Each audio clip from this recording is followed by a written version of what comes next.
Recorded live from their studio in Los Angeles, California, it's Brett and Alex in the Super Beard Show.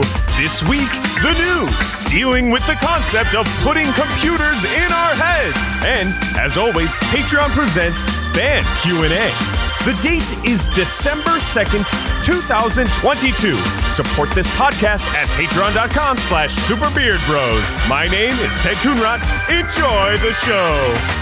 Hey everybody, welcome to the 12th ever episode of Super Beard Show. I'm Alex, Brett's over there, Ted's over here. Today's episode is called Tinker, Tailor, Soldier, Ted. That was by Mary McCormick. Hey. Thanks, Mary. Yeah, welcome to it. This is the show where we do Beard Bros, but without a game, and we just talk forever into your ears. It's the natural conclusion of Beard Bros. Yeah. A lot of you people don't even watch the game anymore. Did you know that we have been playing a digital version of Yahtzee for the past 6 months? Yeah, what's up with that? You guys aren't, you probably didn't even know, did you? I own so many boats now. Yeah. How does Yahtzee work? You put as many dice as you can into a cup. Yeah. You throw it in the ocean. I wanted to apologize really quick to everybody who listens to this show as a actual audio podcast. We had a little bit of a problem with our platform, whatever you call them, Audio Boom. No roasties to them. They were like being real chill, but about it. But we had some sort of weird snafu that was keeping us from, like, when I would upload the episode, it wouldn't go to every source, and we were having a problem with that. It's all sorted now. By the time you listen to this episode, the other one should be out on the feed. Actually, it should be out on the feed 20 minutes ago, according to what I did earlier. So sorry about that. That won't happen again. We've got it sorted now. Let's jump into... It sounded like a baby doll that you squeeze, but he says, I don't know. Baby confusion, baby confusion. Won't make any decisions about himself. Turn up the heat and watch him break down. What do you want for dinner, baby confusion? I don't know. Which movie do you want to see this Halloween weekend? I don't know. What should we do about the continuing divide in our country sociopolitically? I don't know. Actually, I think that the first thing we need to do is teach people to talk to each other again. Yeah, I was going the other direction. I was going to have them be like, if you look at the statistics, even though they represent 12% of the country, I believe that Elon Musk is not an evil person. Baby confusion. Baby confusion, baby confusion. It's funny that you take that cadence for that fictional theme song for a fictional toy, because it's exactly the way I do mine. Like, whenever I invoke, it all stems, I think, from the primordial ooze of the theme song of My Little Pony. Oh yeah, it's that cadence of ba-da-da-da-da, ba-da-da. It's all that, like, very lullaby-ish, but a little bit more up tempo than a lullaby. Because you don't want to put these kids to sleep; they got to be awake to buy stuff. So, but it's like everything. It's very breathy. Yeah, you did it. Like, I did it. Like, I don't think we've ever shared, as far as I remember, a bit about a fictional baby doll. No, and yet when you did it, your pastiche of it sounds exactly like mine. And I think that's just a testament to how similar all those commercials were to each other. Yeah. And there is something to that though. Like, now that you're bringing that up, I'll get into my news in a minute, but this is actually just something that occurred to me that's really interesting. You and I are both pretty equally saturated in the same, like, pop culture. The pop culture, but also specifically our, like, joke-em-ups are, like, the product of, like, the pastiche of all the, like, improvisers that we've ever seen or worked with in the LA area. We just watched a lot of TV as kids. That's all it is to it. Yeah, but I don't know. Like, I know, like, I can think of, like, two other people that I can think of right now that would do like a. So you're saying it's a unique thing that we would launch into that? Like, yeah, like, well, I mean, the melody, like, I don't know for sure. I'm sure that it's also partially culture, right. But like for example, and this is more specific even to than improv, just comedy sports, but like if I go like this and I go, you just already know. Yeah, guys, I want you to know that he put his left hand on top of his head and raised it. Yeah. About like half a foot to a foot high. And then he did the same thing with his other hand to his chin and extended it out at like a 45-degree angle about the same length. Yeah. And I do know who you're trying to get me to like think of. Yeah. Or if I go, right. So with that one, that was that noise which you heard. But he cupped his hands into C's and put them in the like where I put a yarmulke. 10 and 2? Yeah. 10 and 2 on his head, on top of his head. Yeah. And I do know who you're evoking there. Yeah. Yeah. And it's space work, Disneyland, and space work, Abraham Lincoln. Space work Mickey. Well, I would have got there. Let's put it that way. I would have got there in about -4 So what's seconds. your like we've done a lot of pantomiming to each other over the years. There's just like shorthand that develops in live performance like that, where like to me, this is not an adequate Abraham Lincoln impression for like family charades, because those people don't know or haven't been in like 1 million comedy shows where everyone suggests Abraham Lincoln. Yeah. Yeah. And but with the My Little Pony thing being shorthand for like a baby doll. Yeah. There's something about that feels similar. Shorthand. I hear what you're saying. I think one of them is very active and one is very natural though. Like one seems like natural evolution. The other one seems like playing God. When it came to us doing improv for years and we played guessing games once a week, right, with the audience and shit, we did develop a natural, the development of the shorthand was natural, but the utilization of it was not.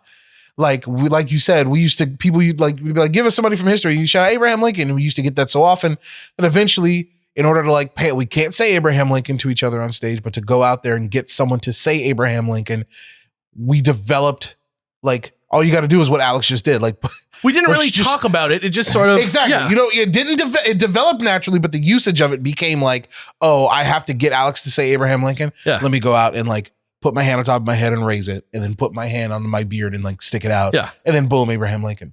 As opposed to the baby doll thing, we have never had to pantomime much. Right. Like My Little Baby Doll commercial, right? Yeah. And yet, the fact that it just blows my mind like that. I think that's how, for all I know, I don't watch a lot of kids TV anymore, but for all I know, that style of commercial, like Baby Bjorn or Baby Born. Baby Bjorn. Well, you can get a Bjorn for your baby born. Yeah. But don't burn the baby born. Baby born. Right. I think that's one of the ones that brings me to the My Little Pony zone. Absolutely. Yeah. But that's exactly my point. We've never shared that cultural touchstone together. Yeah. Yes. And yet apparently it's been inside the both of us this whole time. Nuts to think about that. So if we ever have to pantomime to each other on stage like a baby doll commercial, all we got to do is say,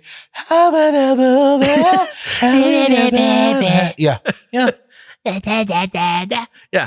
And speaking of things that have been in us a long time, I'm going to transition expertly to the thing that I want to talk about today. Okay. In the news, which is that this is something that I talk about all the time with regard to Avatar: The Way of Water, the sequel to Avatar. The Way of Walter. The Way of Walter. But basically, I've been saying, I can barely remember seeing Avatar in theaters. Mm-hmm. I remember when I went and saw it, my favorite comedians were sitting behind me in the theater, which was Derek Comedy at the time. They were doing a private Mystery Science Theater just for me who could hear them behind me, kind of. And it was very, very enjoyable. But those people now are one of those guys is one of the most famous people on earth right now, I would say. Donald Glover, right? It's been a long time. It's been a decade or so since Avatar released, maybe more. And the thing that I've been saying is I don't really know that there's love for Avatar. The first time I saw Ghostbusters, I wanted to be a Ghostbuster. I, grabbed anything that I could find to pretend it was a proton pack. Mm-hmm. I would make toys out of stuff that I had around because the idea of Ghostbusters and the world of Ghostbusters was so exciting to me that I couldn't wait for the second one. Mm-hmm. I feel like and you know, Marvel and Star Wars are the two things that James Cameron's talking about here. But I think that sort of talk has been getting to him lately because he kind of did an interview with the Hollywood Reporter recently where he was saying, like, basically he said, like, well, there's only been one Avatar movie and there's been like 27 Marvel movies and there's been like a million Star Wars movies and things over years. So it's kind of irrelevant comparison to like compare Avatar, the enthusiasm people have for Avatar with the enthusiasm they have for Star Wars and Marvel. But I think that the thing that he's kind of ignoring here is that the thing that was cool about Avatar was not like people going to see it and being like, this movie is the greatest movie that I've ever seen. All people were doing was being like, whoa, this movie is 3-dimensional and looks very good. Like visually looks very good. And I think that's why everybody went to go see it. It was like, if I told you there was like an alien spacecraft that was like in Los Angeles that you could go visit, like you would just go do that to be like, what? I want to get a look at that. Like you wouldn't be like, you know, I don't know. The point is, Avatar: The Way of Water, I don't know if it's going to be a hit at all. I don't know that anybody cares about this movie. I don't think that it looks that much better or has any gimmick that's going to get people to go watch it other than that it's just the sequel to Avatar, which I don't think is what most people walked away from that movie like loving. I don't know. So I put it to you, like, do you think people care about Avatar? Do you care about Avatar? And what do you think about this? I don't care about Avatar. Yeah. Do people care about Avatar? I think some people do. I've never met somebody who genuinely just loves Avatar. I mean, I remember plenty of people being all about it when it came out. Yeah. But I think it's pretty simple why people don't talk about it. It's just because, you know, there wasn't, after the movie came out, there just wasn't any more Avatar narrative being produced. Like everything you just mentioned, like there's TV shows, comic books, cartoon shows to continue, continue saturating people's consciousness with the intellectual property. Avatar was not that thing. So I think all Avatar has to do to like make people quote unquote, if that's what we mean by caring about, is just making people like inundating people with imagery and shit, then like Avatar could definitely do that. But as far as like, do I think people are, what was the word? Do people care about it? I think some do, but it's hard for me to answer because like I don't really talk to people about like what movies they're fucking jazzed for. I think that's, I'm sure there are plenty of people out there that are jazzed for it. Yeah, tweet at me. I'm really interested to know what you guys think about Avatar. I'm not going to like, I don't want to like talk about Avatar for like an hour on the show next time. So I'm not going to like put it as the Q&A question. Good idea. But I would love for you to like hit me up and let me know about your love for Avatar. I know Davis loves Avatar. Get him in here. Genuinely loves, but he's like a 3D guy. Like he thinks the movie's like decent, undeserving of its bad reputation, but he's mostly there for the 3D. Oh, okay. So for me, I just can't, I don't know. Like it'd be like getting into the lore of Top Gun Maverick. Like that's not what the movie's for. Like it's just it's Pocahontas or Dances with Wolves. You know, it's not groundbreaking. I don't know. There's a Disney Avatar land. So maybe I'm just totally wrong, but I don't know. I don't know. I mean, if we're going to be reductive and say that like Avatar is Pocahontas, then like, if you can name one, like name a Marvel movie and I'll tell you exactly what story that is. You know what I mean? But that's what I mean. Like that's not the interesting thing about Marvel movies. And I don't think that the plot of Avatar is particularly, it's not like a thrilling film. I think different people go to see shit for different reasons. I think the real reason that this is happening, this conversation, is because like, I just don't think there are far more people out there that go, I like this good, rather than going, I like this because. That's true. You know? Yeah. Well, the real reason that I'm so passionate about this is that I think that the fact that Avatar made $3 billion, it's the most highest earning movie ever or something like that. Or maybe it got passed by something now, but at one point, I think maybe Endgame beat it finally. But like, that was like 15 or 12 years, whatever, 10 years. And I don't know how long it's been, but it's 3 months. It was 3 months ago. But the fact is, Avatar was like the biggest movie ever. And I think the reason this movie exists is because they think that they're going to put this out and like a similar amount of people are going to go see it.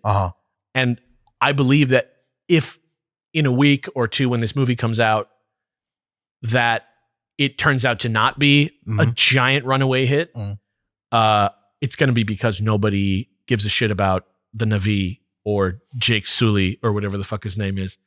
I don't think it's because the movie's going to be any better or worse than the previous movie. I don't think that, like, James Cameron makes good film. Like, he's not like a crappy director. I just think that's an interesting thing. I think that this is like a perfect time to witness the example that like a movie making a lot of money or a game making a lot of money, which is a thing that a lot of people come at me with in criticism. They're like, this movie's bad or this game's bad. Like, don't they want to make money? Like that type of thing, like to appeal to more people. Like, I don't know. There's something about this that I think is going to speak volumes about, you know, quality of writing versus like how much money people spend on shit and how smart of an audience there is out there today. I think that's the thing that's interesting to me about it.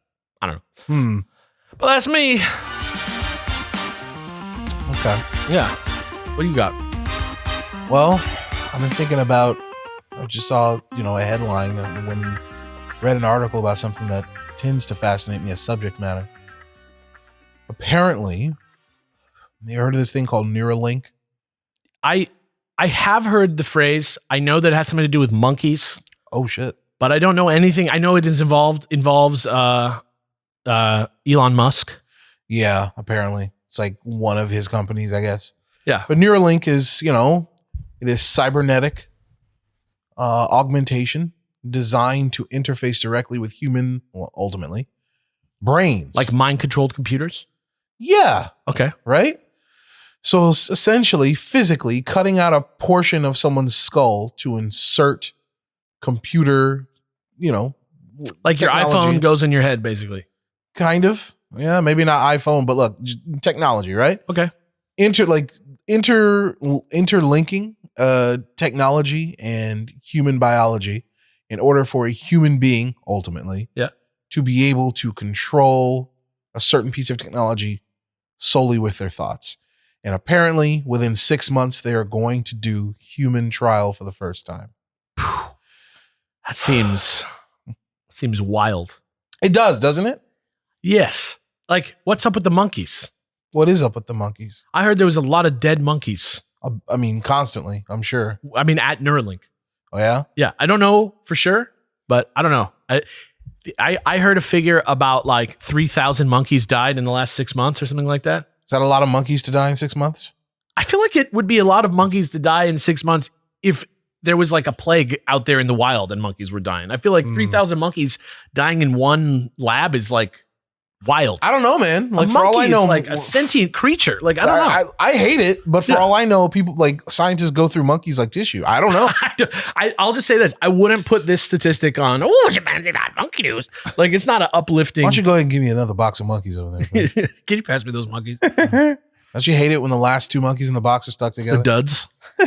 They're just linked together. Like, what are they called? What's that game? Barrel of monkeys. Yeah. They hold on to the edge. Give me the barrel of monkeys. They held onto the edge of the monkey box. Yeah. Yeah.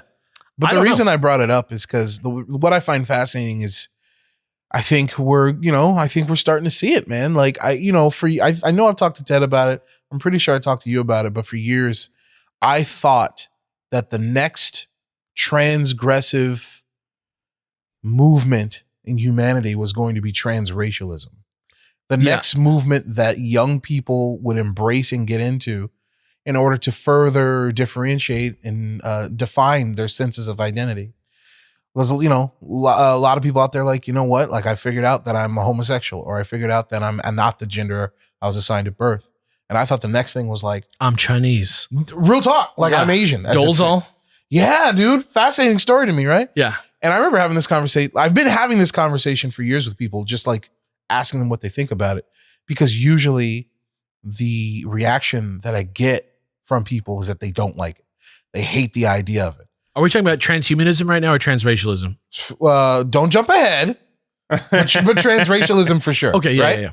They hate it, right? Like they vehemently, like it's like a reaction almost. Yeah. And usually I'll sit there and have a conversation and argue with these people just trying to, because to me, I don't see a difference between transracialism and transgenderism, right? Like, yeah. I'm like, if somebody tells me they're a woman, what the fuck do I care? If Rachel Dolezal's like, I'm black, I'm like, okay, boo-boo, good luck, right? So, good luck. It don't bother me, but for a lot of people, like, I've talked to a bunch of people and they're like, there's a difference. I'm like, please explain the difference. They're like, I can't. I just don't like it. I'm like, fair enough. Yeah. But that visceral negative,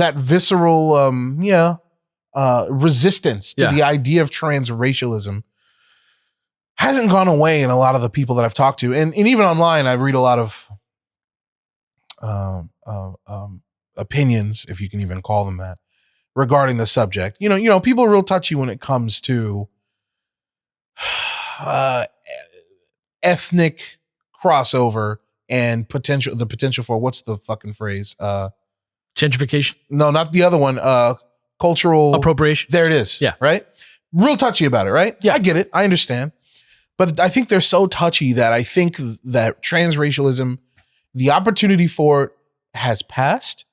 And I think what the kids are going to be into, to sound like a very old person, is going to be transhumanism. We're just not children anymore. Is the simple truth of it. Sure. Yeah. You think transhumanism is the new transracialism? I think transhumanism is going to be the new transgenderism. Okay. Eventually, it's going to be a while. Yeah. And the reason I've felt that for a little while now, I was like, transracialism, like it's been too vilified and too clownified. I have more reasons why I'm against putting my money on transracialism than I have against the concept of transracialism. I don't want to get into a debate about transracialism. I just brought it up because like I think my theories for it being passed over, with this Neuralink information, I think we're starting to see the first steps. Yeah. Because it's not just the announcement of human testing when it comes to human mind and machine interface. Yeah. But it's more so people's reaction to it. It's not nearly as visceral as their reaction to transracialism. Yeah. But the reaction that I'm seeing from a lot of people online is like, ooh, I don't know, man. And a lot of people being like, oh, I wouldn't do that to myself. And granted, I'm very, like, I really have no reason to do that either. I realized it was my line as an old person. That's what I'm saying. I realized. I'm so glad you brought up that phrase, the line, right? Because that's what it comes down to, right? Our grandparents had a line. And for a lot of our grandparents, it was like kissing another person of the same gender, right? On TV. Yeah. No. Right, or whatever. Yeah, right? Yeah. Like every person has a fucking line about like what should be permitted and what not. Right. And I think the funniest thing to me is going to be the current generation of young people, especially the ones who are most interested in displaying how virtuous they are when it comes to how progressive they are. Yeah. They don't think they have a line, but they do. They just haven't seen it yet. And I'm thinking that it might be transhumanism, especially because of these reactions that I was saying that I've seen online to these ideas. You get these people who are pretty progressive, which is great. I'm all for it. But when you get to the idea of like mixing yourself with machinery, they're like, "Oh, buddy." Well, what are you specifically when we're talking about transhumanism right now? Just for the benefit of the clarity, yeah. Like obviously, it means sort of like ascending beyond the body that you have. I can give you macro and micro definitions if you want. Yeah, sure. Macro would be like changing oneself to the point, or maybe even not changing, but considering one's. Okay, I'll give you three levels. Yes, like I'll give you three levels. Top level is a person considering themselves no longer human or beyond human. Being like my human self is gone. Right, like I am no longer human. Yeah. Just the mere fact that they consider themselves that. Right. The level below that is someone making a change to themselves so that other people no longer consider them necessarily human. You're cyborgs, you're right. Yeah. Augment, like whatever, like sci-fi, you're hacked. Sure. Or whatever. Like maybe all it takes is a chip in your brain for it to be like, well, I guess you're technically no longer human, but that's another topic altogether. And then the level right below that, which is like body, current modern day body modification, but getting to the point where you have to wonder, like, fuck, man, should these people be considered human or not based on the stuff that like a they person can who do? could like potentially jump 20 feet in the air because That's they have what I'm robot saying. legs. That's what I'm saying. Okay. So to answer your question, what do I mean by transhumanism? Any or all of those things, those three things that I just said. Yeah. The real point that I'm trying to make is I am very interested to see the schism between basically everyone who's alive right now, right? Yeah. Basically anyone who's like old enough to like think and post on the internet today, right? Yeah. The schism between them and the schism between the people who aren't born yet and the people who are too young to post on the internet today, who are going to be growing up in a world where these options are so commonplace that it won't seem so freaky to them to interface with like technology in their bodies like that. Yeah. And they'll be more open to the idea of, I don't know, modifying their bodies that way. I'm very interested to see that cultural schism. It's going to be a pretty wild one. Yeah. Like I said, it was my line. Sure. Right? And I don't think it's my moral line. Like, yeah, morality has nothing to do with it. what I mean is like, it's not like where I find myself feeling like an anti-gay person just against anti-humans. Like I'm feeling like with my line is like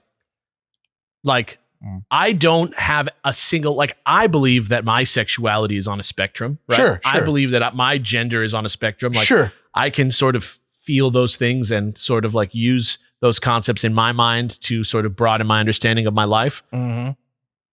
The idea of transhumanism to me, I'm not against it being a thing, like how some people are against like black people having rights or like gay people being getting married. Natural. Yeah. Okay. Like it's just more like I will not be participating in the modding of my body in any way. I won't even get a tattoo. Oh, okay. You know what I mean? On principle, like no, just in my mind. Like it's not really on principle. It's just like you have no desire. Yeah, I just have never. Well, it doesn't get me hype at all. Quick sidebar. It's clear you have no desire. Obviously, I don't have that much of a desire. I have a desire to get a tattoo. I really do. Mm-hmm. Obviously, not that much because I haven't done it. Right. So my question is, how much of it is a principle for you? If I like paid you to get a tattoo, or we were doing a charity event or something like that, we were like, "Yo, you're gonna get a tattoo for the rest of your life." Would you do it? Like if I had to, or it made like really good sense for me to do it, or it's going to help a lot of people, right? Something like that. Sure. So okay. So it's a wavy line. It's a thin line for you. Okay, I got you. But this thing, the problem with it, the thing that's scary about it, and this is kind of a thing that's true of a lot of different things in our lives, but especially, I don't know, like the thing that radicalizes people the most, the thing that makes them zealots, and this is like research based. I was reading an article about this. I cannot cite it. I'm sorry. It was like a year and a half ago. This is a casual show. I'm not an expert, but here's basically what I'm getting at is that zealot or like radicalization of a person happens most likely when their way of life, it becomes clear to them is no longer going to be able to continue without them making some big changes. Makes sense to me. Yeah. Yeah, we're talking about fear. Yeah. Yeah. So some stuff I sort of understand, like when you bring it to something like transhumanism, which I'm not against in any way. Again, well, sure. Like, however, if, for example, everybody gets a chip in their head and that's how you like vote now, or that's how you like are able to drive a car now, or able to like sign into stuff. Yeah, like live, and then you can't do it unless you do it, right? Yeah. Suddenly, I'm like, I sound exactly like an anti-vaxxer. But like you do, because like, but I think what's making you, I think what's making you sound like that isn't you being like, then I would be against that, because so would I. If someone were trying to like force me to get a chip in my head, yeah, I'd be against it. Like they're like, we're going to cut your head open and put in a chip. But what I'm saying is what does make you sound like an anti-vaxxer is the fact that you're bringing it up in the first place, where it's like, that would be, to me, that sounds like if you were talking to somebody who's like, yeah, man, gay people, it's like, yeah, they can finally get married. Isn't that tight? And then like somebody who's obviously kind of a bigot would be like, well, they're going to just force all of us to get fucking gay with this. Like, what? Well, but no, we're just talking about people getting married. But that's, I mean, There's no logic to one, and one there is logic. Like, I think a gay person would be perfectly fine if everybody who hated gay people truly hated them from their heart. Just came to the conclusion that it's not for me, but I don't give a fuck what somebody else does. You know what I mean? I feel like that's what everybody wants. Like, I can give you a more realistic example for my analogy if you want. Sure. Like, it might be the whole thing with people getting twisted about certain things being taught in school to their children. Critical race theory, or maybe even like more progressive theories about gender in general. Yeah. Or like types of families, 2 daddies is fine, that kind of shit. Yeah. People do in real life get twisted about that kind of stuff being taught in schools. Yeah. And yet I still find the rhetoric ridiculous of like, they're going to force our kids to, think this and do this. And I'm like, bro, calm the fuck down. But I would never, like, if I was a politician, for example, that would never be in my rhetoric against cyborgization until I actually had to get a chip in my head. Like, I have like a fear of it. I have a fear of it in my mind. But the reason I brought it up just now was to explain to you the range of my anti-transhumanistness. I get it. Rather than to scare someone else into voting alongside me. Even though they I don't wasn't accusing agree. you of anything. I was pointing out the bit of irony there. I thought it was funny. I don't think you're accusing me of anything. I'm just saying, like, the difference is that what I'm saying is my actual feelings and not my argument against. Like, I don't think we should be against transhumanism. I don't think Elon Musk is maybe the best guy to be in charge of it. Sure. But the concept of it, like, recently, like not that long ago, like during COVID, a friend of mine wanted to get a what do you call it? Not an NFT, but whatever an amiibo is, where you can scan it but without plugging anything in. You know what I mean? Okay. Like you can like touch it to a surface and it like exchanges data with something wirelessly. Okay. Even though it has no battery, right? Okay. A friend of mine wanted to put a flash drive with that type of technology in his body. Oh. And interesting. He asked Kelly if Kelly would do it, because Kelly's a nurse. Right? Your friend. Do I know this person? Maybe. All right, never mind. Yeah, I don't. So ask Kelly to like perform surgery. He didn't like. It was just literally like, I'll bring you the thing. I'll do the thing. I just need somebody who's like not afraid of blood to do this. To perform surgery. Yeah. Okay, I understand. And so she did it, and like she did it. Yeah.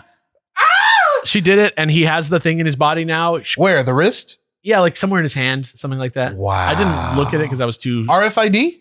Maybe. I think it's called like near field something. I don't remember. I think NFC, maybe? NFTs. You're right. NFTs. Yeah. So it's not for me really about the concept of a human augmenting his perfect human form that bothers me. Okay. Like, I'm not fundamentally or philosophically against the idea of transhumanism. Right. The idea is that I would like to continue to perceive myself in the way that I have been perceiving myself. And I don't really like the idea of an invasive procedure affecting me personally. As long as I can continue to live the way that I like to live, it doesn't really hurt anyone. You know, not wanting to put it in myself is not the same as... Agreed. Yeah. Like, so Yeah. that's the difference. Agreed. Like, that's the difference. Like, there's never going to be a time with gayness or blackness, like equality of blackness, where suddenly I'm going to have to like change who I am. I totally agree. Yeah. I just think your statements, what's funny to me is how close they sound to, it's like, they pass gay rights. And I then, know. And then the other guy being like, as long as I don't have to kiss a guy, I'm like, but it's true. like, nigga, who asked you? Like, no one's trying. But that's what I'm saying. Like, I mean, we're talking about my feelings on transhumanism. I know. right? I just think it's funny. Yeah. But I mean, that's the thing that's so interesting about it is like, this one is like literal.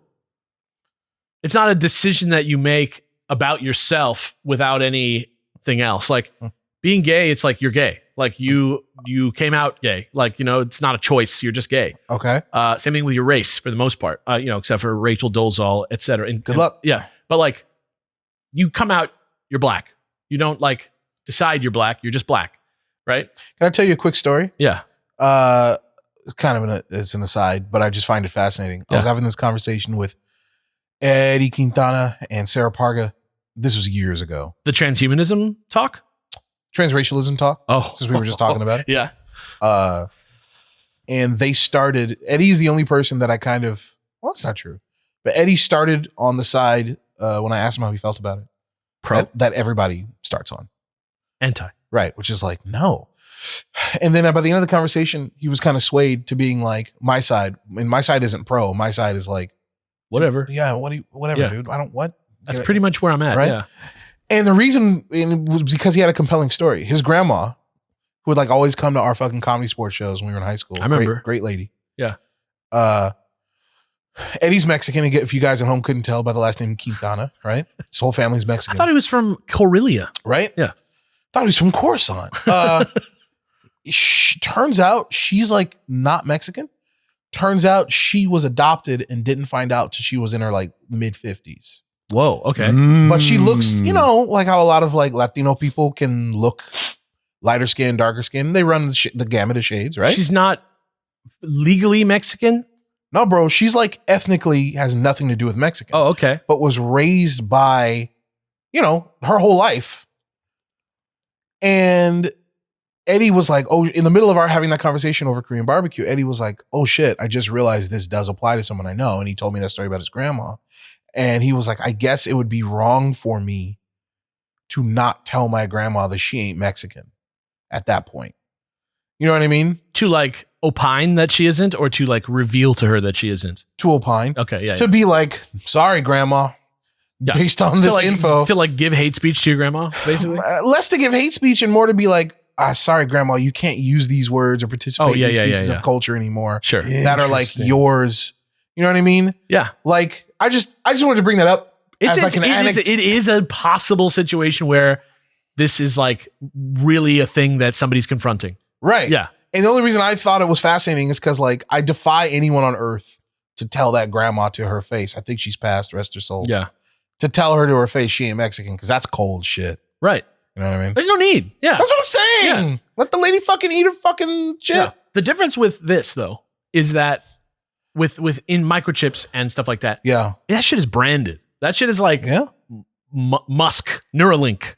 That's like the thing that's weird about that is that you're changing your actual situation according to like a product that exists that somebody else is building, and you're augmenting yourself with it. And I think that's why it's not just like a decision. It's something that eventually is probably going to be prohibited by your socioeconomic status. It's going to be this whole other thing. I mean, I hear what you're saying, but I could say a lot of the same things for like certain medical procedures and drugs that a lot of people use in order to. But they decide they're the thing. Wait. In order to become physically the way that they see themselves in their heads. Yeah. I just don't think that necessarily with something like putting robots in your body or whatever. I don't think that necessarily requires a shift in perception of yourself in the way that transgender or transracialism does. Well, I don't think transracialism or transgenderism necessarily, I'm not either, but I don't think it necessarily requires a shift in oneself, because some people, I assume, are always like in their heads like, I'm a girl. And they just don't tell anybody. That's what I mean. The surgery is not what makes you a girl in the case of transgenderism. Exactly. That's what I'm saying about transhumanism is that like a lot of the things that you're going to be doing to yourself, like when I put my metal arm in my body that has a gun in it, that's from Cyberpunk, whatever. And you're like putting a chip in your head so you can like get in quicker onto fast pass rides. Right. Like you're not like, I'm a fast pastian. You're like, I'm Brett, the guy who I've always been, but I want to get into Disneyland quicker, and I don't think this is a problem. Well, my point is that like I think that's only one avenue of looking at it. For all I know, there are people walking around out there today who are like, I don't feel fucking human. I don't feel like the rest. I feel like something else. Yeah. And I just want to like meet those people and talk to them because I find it fascinating. That being said, I agree with you in that like they don't become necessary, just like a transgender person doesn't become transgender with surgery, because a lot of transgender people don't need fucking surgery. Never will get Once again, if you say you're a woman, I don't give a shit. Whatever. I'll call you a woman if you want. Yeah.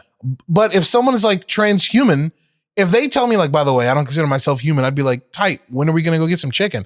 Like, and they don't need to get the robot arm or the chip in their head. And for me, I have no problem with that. Right. I have no argument against that. Right. For me, it's all about the opening my body and putting something in it so that I can do something that I can't. I'm not going to try. I'm not going to cut you. I'm not even worried about it. It's not like that. I'm just saying, like, if we're talking about the way that thing is different, I think that's the main way, is that like you can be against it. And I guess I'm making a presumption, which is that the majority of people that are transgender is going to be a lot more of a self-perception thing, and the majority, and I know that doesn't just encapsulate every single person who's transgender, right, but like the thing with this transhumanism thing is that it's going to be much more of a like consumerist sort of thing. That's at least what I'm presuming. I'm presuming that it's going to be. I think that's the difference between me and you, is because I don't see it that way.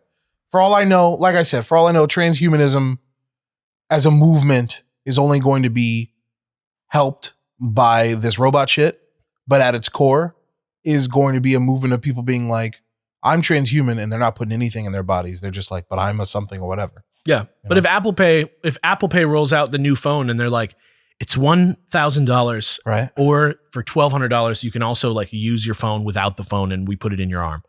Like, that's not a decision for everybody. I think a lot of people are going to just do that because it's pimp. Like that, it's like a tight thing to do. But I could say the same thing. There are people out there that get breast implants not because they consider themselves like, I want to become a woman. Some people just, of course there are. Yeah. But there are tons of people also who just want breast implants or a butt implant. Right. You know, like, right. Yeah. Like, but what I'm being presumptuous about, I think, and which I think maybe I'm not being so unfairly presumptuous about, is assuming that the ratio, like with transgender, those people who just get breast implants, that's not the correct. I bet, I don't know the numbers. Correct. I just get a sense that transgenderism is much more of it's a choice. It's like a mental decision that you make above all. I don't know. Yeah. Okay. Just presuming most people involved in that are making are deciding to say yes to a voice they already have in their head. Okay. Right. You're saying I've always been like this, or I feel like I was once this and now I'm this, and I feel that, and that's what makes me trans. Yeah. And I don't think that's how it's going to be with augmentation and tech. I guess we'll see, because like we're on like the tippity tip of the tip, you know, so it's hard to tell how it's going to shake down. There is, I mean, like we've had this conversation in the news and stuff a couple times now, I feel like, where we talk about like, and I think now that technology is getting a little bit more scary, just like complicated and invasive and like complex, like the original conversation that people would have is like about uploading themselves to like a computer or whatever and living in heaven, but it's like a computer, like the classic like Doctor Who type of thing, or there's a couple video games about this, right? Sure.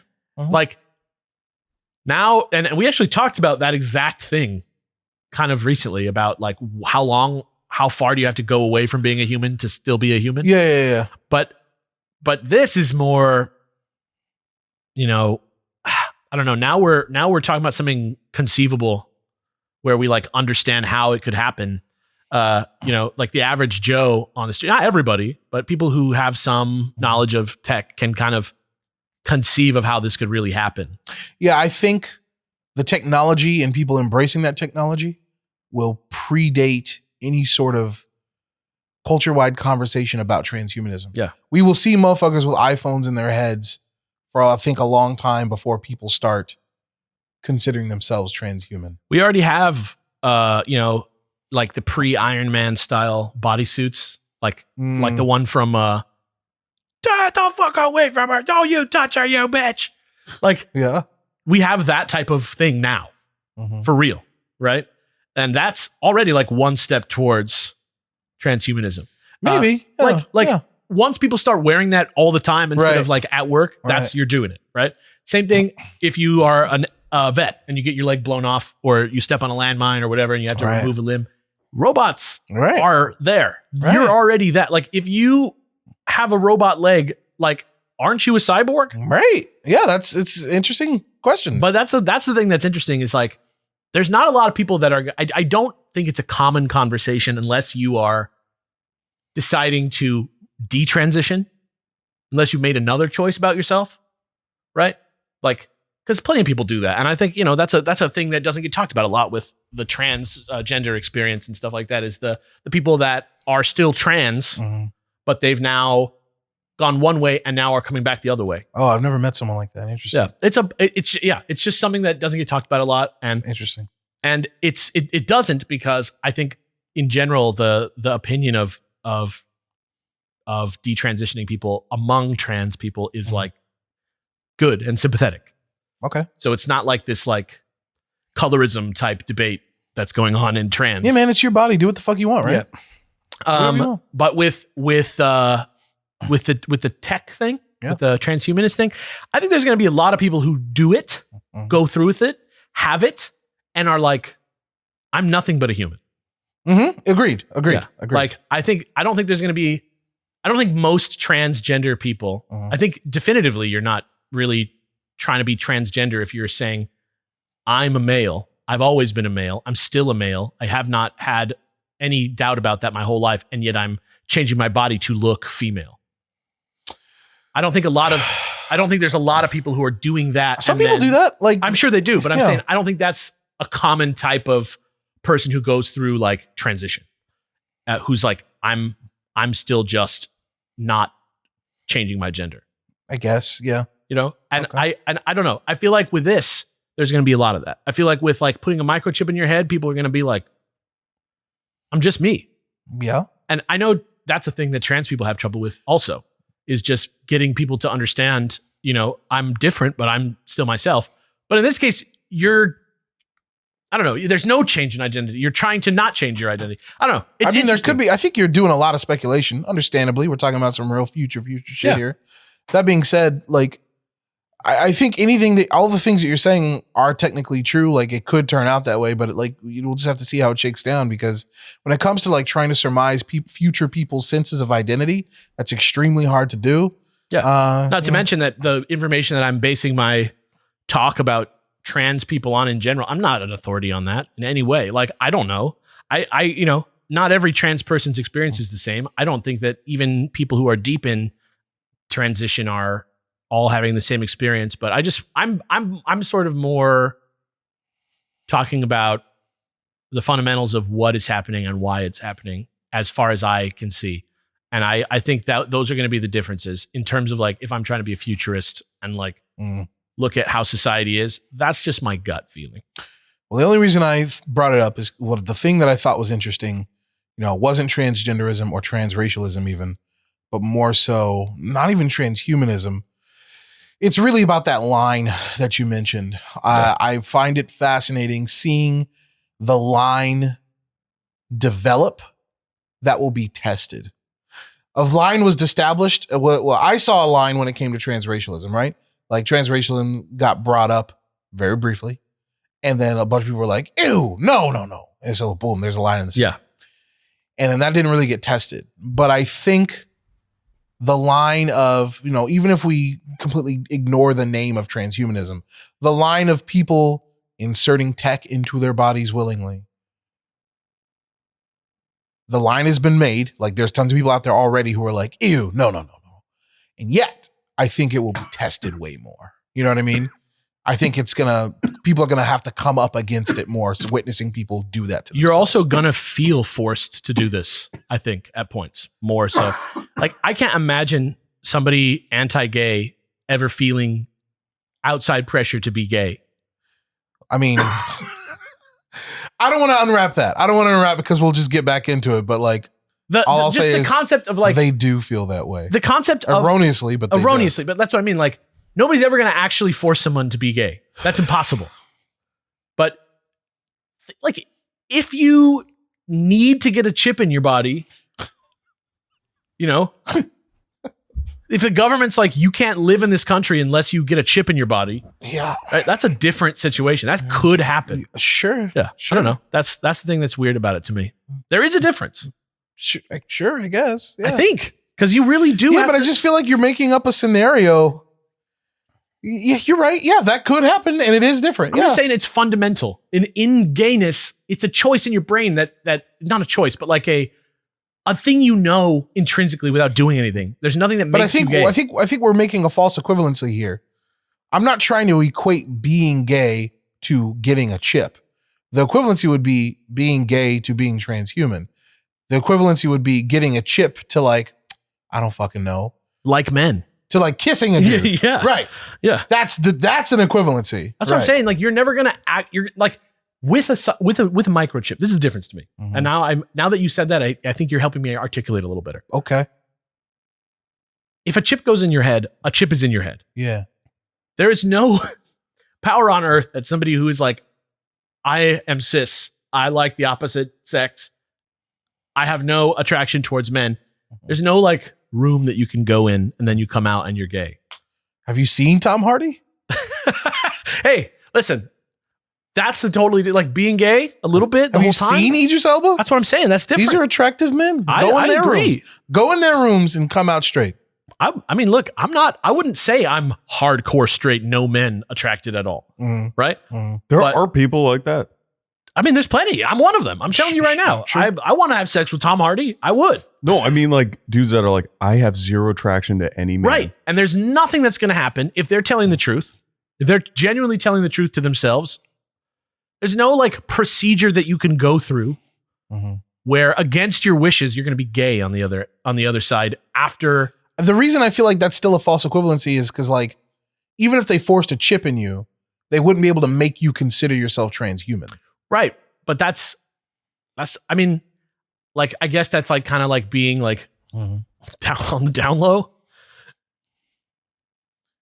Like, yeah, you got the chip, but you like live your life as if you don't have the chip. It's still a ridiculous scenario because like the equivalent would be like put a gun in your head and make you make out with a dude. And then being like, you think you're like, you consider yourself gay, right? And you're like, I guess I have to. Yeah, But exactly. that's what I'm saying. That's right. what I'm saying. Like there is, I think, a fundamental difference between the two things. And I'm trying to articulate it. And I think that's the best I can get to is like the chip can go in and somebody can force you to put that chip in. Somebody could beat you up, take you to a place while you're unconscious and change you. Whereas gayness is like an internal thing. It's not a choice. I still think you're comparing two things that aren't equal. They're It's not. That's exactly what I'm saying. Let me do it they're again. not equal. Yeah, gayness does not equal getting the chip. Getting the chip equals making out with someone from the same sex. Transhumanism and being gay are the equals. I would not claim myself to be gay, and I have kissed men on the lips. Well, so have I, but it was during a fucking show. I've kissed men on the lips for fun, and I'm not gay. I would not claim gayness. I think you're still proving my point. Just like how you can get the chip and still not be transhuman, right? But that's what I'm saying. Like with the chip, it's not really about your identity. It could be for some people.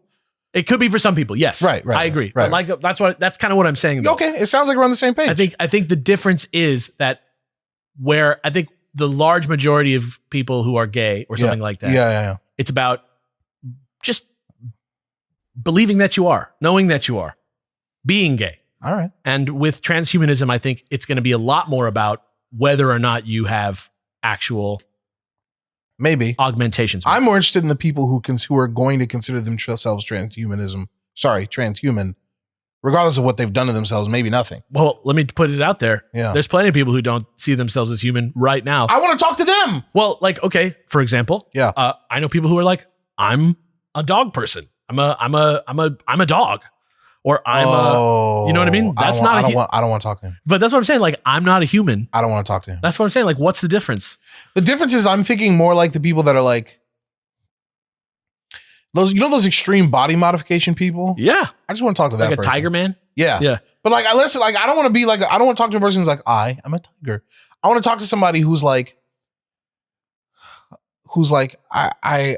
I don't consider myself human. Like, what do you consider yourself? And you're like, I don't know, man. I'm just Dave. I want to talk to that guy. You know what I mean? But he's a tiger man?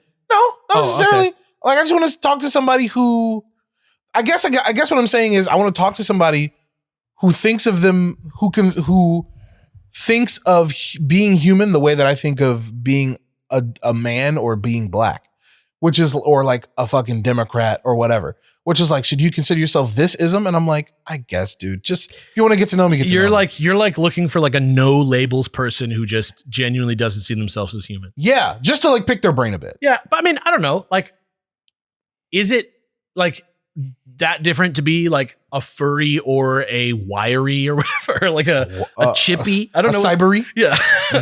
Is it that different? It could be, but like, once again, I think the biggest difference isn't between those two, but more so the difference between I am a furry and someone who's like, dude, I'm just fucking Dave. You know what I mean? Well, but that's what I mean. Like, if you don't own a suit, if you don't own a fursuit, you don't have any money to do that. You don't even really know about the furry like community online that has like rules and labels, right? All right. But you still sit there and you think of yourself as a horse, or you think of yourself as like a wolf person, or whatever. People that definitely exist. Sure. You know? Sure. I feel like that kind of proves I feel like that kind of is similar to what it would be like to be a person who's like, I'm not human, but I'm not going to do anything about it or like express that in any way. Great. Yeah, cool. Fine by me. But some people aren't. Some people are just like, here's what I know I'm some like. transgender people like that. Like, or at least I used to. It's been a while. But some people who are like I am a woman, but they, you know, like someone who was born a man says I am a woman, didn't really do anything physically to themselves. And I'm like, cool. What, your name is such and such now? Great. Let's move on. It's cool by me. That to me is nothing. To me, that is like a human, like that's as random or weird as me being like, I'm a writer, like, you know, or like I'm a host. Like nobody told me I was a host. I host things, but like, do I see myself as a host? I don't know. Like it's as innocuous as something like that. Sure. But the thing that's different about, but the main thing is, I don't think that just being that precludes you from having the thing that you want. Whereas with the tech, like there's this other element of like having the tech that really truly actually moves you beyond the capabilities of an actual human being. I guess it could. It could. Yeah. And I think a lot more people are going to be the opposite of that than there are people that are that. In people who are like, yeah, I have all this stuff. Like people who are like, yeah, I suck dick every day. I'm not gay. Those are the fun people, man. Like that's what I think. I think that's going to be the much more common like face. If we're going to talk about the face of transhumanism versus the face of like transgenderism, I think you're going to find a lot more people who are really like on the identity side for that other stuff. And for this stuff, it's like a lot more about, there's going to be people who are like treating themselves like a hot rod and stuff. It's going to be really interesting. Okay. Those people seem like the fringe of the other thing. They're going to be like the main thing of this. I think that's interesting. Yeah, as do I. Yeah. I once again, I am very much looking forward to the butting heads between the people who are vehemently against the idea of augmenting themselves cybernetically and those who are like, what's the big deal? You know? Right. Was that your news or was that your main topic? I mean, it kind of one became the other kind of. Right. I mean, I don't know. I have nothing else to say about this. I feel like we've winded down, but I don't know. I feel like we've come to some sort of. Ted, would you put the chip in your head? Oh yeah. I kind of would have bet on that. I'd have been like, Ted would do that shit. I don't think Ted has like a lot of like. I don't think there's like I don't think that's a big quandary for you, right? No. Yeah. I don't think you have a lot of reservations about that. I would ask more about it, but I don't want to risk like. I just think Ted's a practical guy. Subscribe to Patreon and you'll get our tangent, Brett and I's tangent about this. Oh, what? Are we going to do this? Yeah. Oh shit. Wow. I mean, maybe I'll talk like maybe over lunch one day. I'll ask Ted why he's so quick to agree to the fucking chip. What? Well, I mean, like, what do you imagine this chip does, Ted? Or do you not even care? Helps me see, helps me get Wi-Fi, helps me call people, helps me GPS. Are you excited about the process of being a cyborg, or are you excited about the process of specific benefits? Specific benefits and convenience. So it sounds like it's less about identity for Ted and more about the practicality of it. Yeah. I'd be interested in sort of a. But everything he just said, I'm like, except for the eyesight thing, but that you can get LASIK.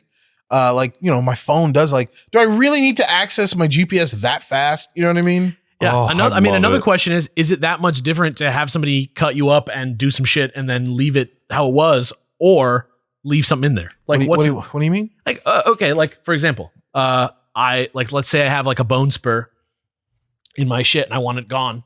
Need the bone spur removed from my foot. right? A doctor's going to go in there. He's going to cut my foot open. He's going to take that thing out and then he's going to seal it back up. And that's totally not natural. Like a guy came with a knife and cut my flesh open and changed shit inside my body and then left me there, right?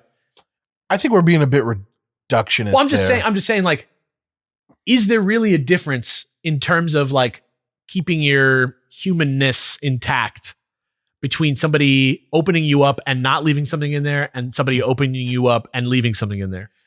I think that's an interesting discussion, but I don't want to have it because, like, honestly, I'm not even like trying to define what humanity is in regards to those two procedures. Yeah. Honestly, it's a tiresome topic to me as well. Like, I don't think I'm not trying to define which one is human, which one is not, or both or either. But more interestingly, like when it comes to Ted, like I'm Ted, you shook me with how quickly.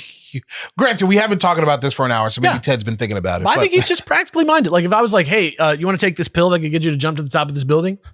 You'd be like, hell yeah. Let me hit that. You got two? Yeah. Sounds tight. That's how it's been with me and Ted with like every illicit thing that I've ever had him try. What did you have him try? That was like, what's the most? Just like, and like if I'm like, hey, try this like crazy drink, he'll be like, it's weird. Wow. So he is Mikey from the Life commercial. He likes it. Actually, wouldn't that be the opposite? He loves Mikey didn't like anything. He didn't like anything, and then he tried kicks or life. Oh, no. Wait. What? How did that commercial go? Give it to Mikey. He'll try anything. But then I think the reason I'm confused is because. Are we like mixing two commercials? No, it's just that the commercial itself has always been muddy. It's a Kicks. I think it's Life, brother. Life cereal. He likes it. Yeah. But the read on he likes it is, I think it's a bad read. Because the way he said he likes it, that surprise implies that Mikey is usually discerning. A hater, yeah. Right. But he'll try anything. So maybe Mikey is someone who's like, I'll try anything. Maybe Mikey's like me. Like, I'll fucking try anything. Once. But like usually comes away being like terrible. You know what I mean? Yeah. Okay. Interesting. Yeah. Interesting. I don't know. I kind of like that mindset. I just know where my line is. And your line is, don't cut me open and put the chip in me. I just don't want to find out what it's like to interface with a computer in my brain. I think that's real bad. I think that's probably going to unravel my personality like pretty much instantly. Oh man. I'm with you. I don't want it done to me, but I will say that I am very curious. I do. I can't wait to read the research, but like real talk, like you read stories about some dude getting like hit by a horse or some shit, and then they like can't remember their friends or like do anything that they wanted to do, or they're like mean now or something. Let me invoke a movie that I love. Catherine Bigelow did Strange Days. I know I've brought it up before. Have you seen it though? Oh yeah. You know Strange Days? That's a pretty like, well, as a cinephile, it's a pretty iconic movie. So you know about the tech in that movie, the Squiddies. I mean, I know, is there something special about them? Well, yeah, it's like the one of the plot devices, quite literally, in that film is the movie takes place it was made in 95, but it takes place in a fictional 99. Uh-huh. And they have this technology in the film that was developed by, I think, the CIA, but then was discontinued. And now it's gone underground. I thought you were talking about the SFX. No, the tech. Yes, I understand what you mean. The Squiddies. The Squiddies, yes. Man. So for those of you at home, it's like you put on what looks like a little plastic, like a little clear plastic hairnet. And then that hairnet is attached to a CD player, but the CD plays full like VR audio visual. It's like a brain dance from Cyberpunk 2077. You sure? Yeah. So you're like there. Listener. You all like touch, smell, sight, all of it. It's like what you think VR is going to be like before you ever put on a VR headset. Exactly. Yeah. That technology, even in the film, there are plot-wise some cautions about it, right? Like be careful not to do this or this. It seems trippy within the world of the movie. Yeah. Like not that it's like, you know, you get high, but more so like they show some of the dangers of it. Yeah, right? It's fucked up. Yeah. That being said, ever since I watched that movie, I find myself going, if that existed, like, man, I'd be really tempted to try it. Like, cause I'm somebody who's really not trying to try any drugs, really. As someone who like tries to try things, I'm really not trying to try any drugs. Is it because of the poison coming into your body, or is it because of Nigga, I eat in and out. I'm fine with that's what I'm certain saying. poisons. Like, is it because of like I don't want to have tried any drugs, or is it like I don't want to lose my control over myself or whatever? That's basically it. Yeah. It's not so much I'm like never wanting to lose control. It's more so that like I just very much value my perception. Your perfect record, or your No, it has nothing to do with like I've never done drugs. No, I couldn't care less. It's how do I put this? It's your line. No, it's not. It's not. It's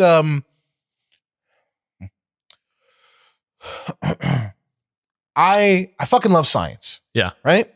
And you know how to do good scientific experimentation, you need a control subject, right? Yeah.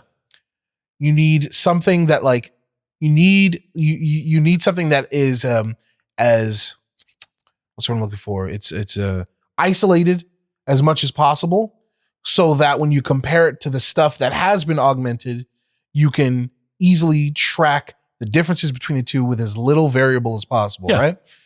I am still, even though I'm 36 years old, I'm still very much fascinated by the process of my own mind. I don't think I'm a genius. That's not what it's about. But, you know, the unexamined life is not worth living. I'm constantly asking myself, why do I feel the way I feel? You're like a not totally just introspective, but just like you're very much like not over just the very concept of consciousness being alive. You're thinking about it as it's happening. Yeah, I'm constantly analyzing myself to make sure that I'm making the right decisions, right? Yeah, right. Introducing things that would like, you know, alter my mind even in very insignificant ways. I just feel like would muddle the experiment. Yeah. Does that answer your question about why I don't? Yeah. Got it. I feel like a lot of people who don't do drugs that I've encountered, like I get some form of this type of argument about why you shouldn't try them or why you personally don't want to try them, let's say. Yeah. Like I'm still I'm running experiments over here, like with perception and shit. I just don't want to muddle the experiment. I think it's like a easy to understand, easy to put myself in your brain with that. Okay. You know? Yeah. Okay. That being said, Strange Days, the Squiddies, man, like, because it's one thing to be like, no, man, you smoke this grass. It'll like, I don't know, make colors and music and things taste better a little bit for a while, for about 4 hours. Yeah. Something like that. Yeah. Not worth it for me. As opposed to like, do you want to be in the brain of like someone who's, I don't know, like, do you want to know what it looks like to like jump out of a window while shooting 2 Uzis and falling to your death? Yeah. Yeah. Yeah. Do you want to know what it's like the moment of death? I'm like, oh my God. Yeah. That's almost too good to pass up. Like, don't you want to like get your guts cut out by a samurai? And that's what I'm saying. Yeah. Exactly. You understand what I'm saying? It's almost like that's the only reason I bring it up. That would be just almost too much for me to pass up. In my mind, like doing drugs is like pretty close to that mentally. But like, yeah, I mean, I don't know. Like, how do I just, I guess, I mean, it's important for me to say at this point also that like, okay, you know, I brought up the brain thing as like a reason this is my line is the like augmenting my chips. Sure. Right. But like at the same time, like mantis blade in my arm. You'd be okay with that. I would be more willing, like, if the government told me that I had to put a chip in my brain, I'm just saying, like, if it was like an edict, the cops were there, I had to do this. Right. Versus putting a chip in my arm. I'd be much more willing to put the chip in my arm. And when you say chip in your arm, because even if something's in your arm, it could technically interface with your brain. You mean something that it's not interfacing with you neurologically, right? Like what that guy did, my friend, put an amiibo in his hand to like hold data on his person no matter what. You're much more open to that idea. Much more open to that. I understand that. Yeah. Completely. I think really specifically the thing that I think is like not good for me is the idea of putting like Elon Musk in my brain. Yeah. I get you a hundo. So I guess it's funny how similar the argument is if you think about it. What do you mean? Which argument? Like why you don't really want to try drugs or alcohol in that way and why I don't want to put that thing in my head is because I don't want to give that up. I don't want to lose. I don't want to change my baseline. Right. Which I believe that would do. Right. Like I don't know. If it was 1,000 years from now and like I could like walk through goo and like be in Paris, I would be much more open to the idea of putting a chip in my head because it feels like something that it's worth it. Something we got a handle on. Whereas right now, at the dawn of dawn of microchips, I think a part of it is that too. Yeah, it's a little scary, right? Yeah. Like if you today, if I had some ecstasy, you'd probably be down if it were the weekend and we had something to do. Probably.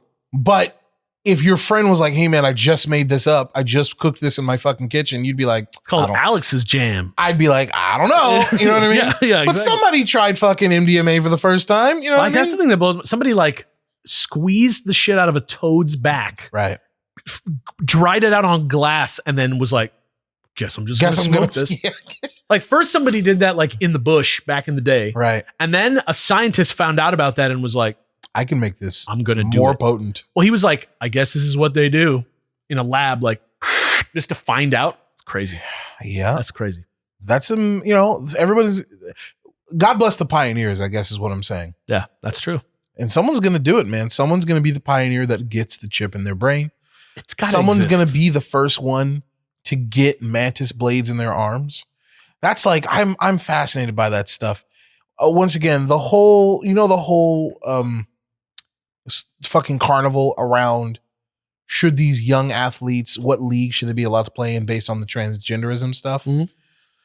I have no horse in that race, but I will get my like popcorn out like Michael Jackson, and just because I find the discourse fascinating. It's a wild question. Because it's about rules. It's about defining boundaries and trying to be consistent, right? It's the same way that I feel when I watch Measure of a Man, that episode of Next Generation. It's about being like, okay, we have been presented with something that is pretty goddamn new. We didn't see it coming. Right. Now we have to like set precedents. We didn't realize how this would affect our own perception of ourselves. We have to set precedents. Yeah. So whenever someone's trying to set precedents, that's when I get my popcorn out and be like, let's see the logic fly, man. I will say, I bet you there's not going to be nearly as much discourse about guys with robot legs competing against guys with human legs. Why not? It's like 100% trackable. Like it's not like trackable. Like all the cars that have the same name all go the same speed.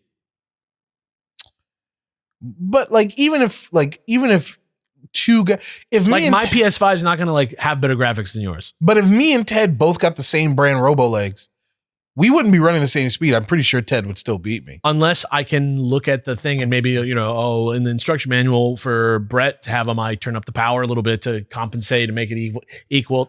I'm just saying it's like empirical rather than what we're looking at right now, which is like. I 75 agree with that. I don't think it's empirical. But I do agree that it adds a lot of it's much more empirical. Empiricism? Yeah. Empire fact. No, wait, what's the noun of that? Empiricism? That's what I'm saying? I think so. Yeah. It adds far more empiricism to the equation. I agree to that. Yeah. Far more absolutes. Yeah. But also, what about the toys that are out now? Jedi toys. Have you seen those? Or like the helicopters? Huh? Dude. There's these toys, and I don't know, like speaking of the squiddies, right? Like these they look like crowns that go on your head that are like sensors that actually measure and respond to your brain waves. And you can get a helicopter and you can look at the helicopter and think about the helicopter going up, and that motherfucker goes up.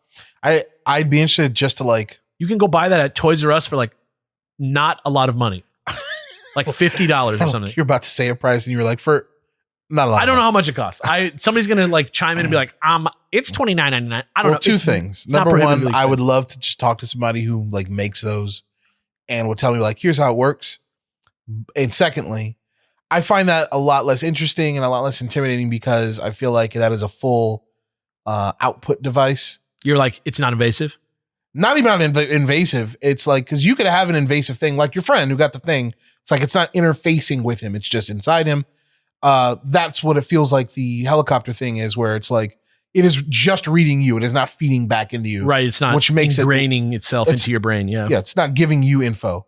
A lot less intimidating.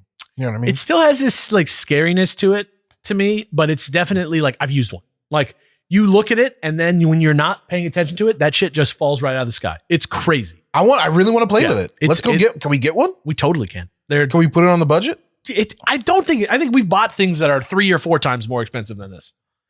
But yeah, I would be down to check it out because it's kind of close. Fucking do it, man. Yeah, it's kind of close to the tech that we're talking about, you know? Ted, what about you? Would you do that? Like, would you get the robo legs? You seen those? The ones that kind of look like Hyali sticks, you know? Yeah. Like, would you get your legs cut off like right below the knee to have those bouncy springs like Shell from Portal? And then you can like move like a madman. Would you do it? Jump like 100 feet down, stuff like that. Move like a madman. How old am I? Now, right now. Tomorrow. Where do you put your legs? I'll probably wait on it. Wait for what? My normal legs to suck more. Yeah, I vibe on that. Okay. He's thinking about it in terms of like when you pick up new gear in Cyberpunk 2077 and it's not as good as your old gear. So you gotta, yeah. But that makes sense for somebody who's in no way bothered by the like his body moral implications or like spiritual implications of it or whatever. I'm not bothered. Honestly, I want to see more of it, man. I'm telling you, like, I want to get my popcorn out. I want to see people go like, yeah, give me the Robo eyes real quick because like they can do all the, give me the Jordan LaForge eyes. You know what I mean? Yeah. I want to see people make that choice. I think about what things do today, that things have done to the human culture today that we're not even integrated with. And it just scares the shit out of me. Can we talk about it real quick? Sure. Give me a second. Yeah. Oh, I'm moving my mic. Sorry, everybody. I'm moving my mic because I gotta sit up. He literally like leaned into this conversation physically. Yeah. I think that shit is kind of that I find fascinating. That's the thing that number one is the main thing that scares me about. Oh, maybe we're not talking about the same thing. Well, what are you talking about? Just like, okay, for example, YouTube. Let's look at YouTube. Let's look at what my first YouTube video looked like versus what my current videos look like. Okay. Or the way people consume stuff and why they choose the videos that they choose, and whether a search function that's a direct search function that doesn't use an algorithm is better or worse. Like right now, entertainment is largely outside of the streaming services, which are still, I think the streaming services also have this problem. But it's a little bit more isolated because you can't upload stuff yourself. But like stuff like YouTube, like how much are we just putting what we want to put on YouTube to express ourselves as humans? Because that's the thing that's supposed to be the difference about YouTube versus Netflix is like Netflix goes through a studio system to make an expensive movie that requires all these people to work on it, right? Similar to how it's always been with movies, right? Right. But the thing that was novel about YouTube when it came out is that you're getting that unfiltered, like when Jirard used to sit at the foot of his bed and like talk about video games and stuff. Even then we were naming the videos based on a faceless computer algorithm, but now they're like videos can't be 7 minutes or like every couple months it's like some new thing, like the algorithm like prioritizes X, Y, and Z. So la la la. And now suddenly you have all these things that look the same. Correct. That are all like, there's like a way of talking. Sorry, everybody. There's like a specific way of talking and a specific way of making thumbnails. Like movie posters don't have that. Movie posters don't have like a unique like look across the board of all movie posters the way that thumbnails do. You know? What? Thumbnails are people that just make whatever image they want to be the thumbnail of their thing. A movie theater, the reason that there's similarities between movie posters is because there's like a team of market researchers that's like deciding that the way this project that we're making is going to make the most money is that we're going to make it look like this. Yeah. And now YouTube has forced that way of thinking into your house, into your phone, into your like people used to put up videos of their kids on YouTube and now like there's like a job there. People like hire their kids to be their money machines on YouTube. Like, I just feel like the discourse. Yeah, what are we saying here? I'm just saying like all these factors, the culmination of all of these factors has affected human thought. Same thing with like Twitter. How? In a concise way, like how is it affected? Whereas creativity used to have no bounds. Ooh, okay. YouTube has exerted a certain amount of corporate control over the conversation. This is intrinsic to social networks in general. Yeah. Same thing with Twitter. Twitter has changed the way that people talk and argue. I talk to people all the time about things that they don't want to talk about normally. Like I know you have the same experience probably a lot where people will get like weirdly defensive or like offended because you just ask them something in good faith. Or you'll get a reaction out of somebody that's like you don't feel is like equal to the tone that you brought the conversation in with or something like that. Okay. And people are learning to argue interfacing with humans through a single owned system that controls how many characters you can use and what language surfaces a tweet over other things and other people can like support, but it's like gamified rather than, when you're in a bar and you're yelling at somebody and you can just understand that you have the tone, like the room with you or not. Like when you're in a crowd of people and you're yelling and and people are supporting you, that's just people hearing you and supporting you. Whereas doing that through Twitter, you're like including retweets and all these things, and it changes like the weight of the tweet. It's just.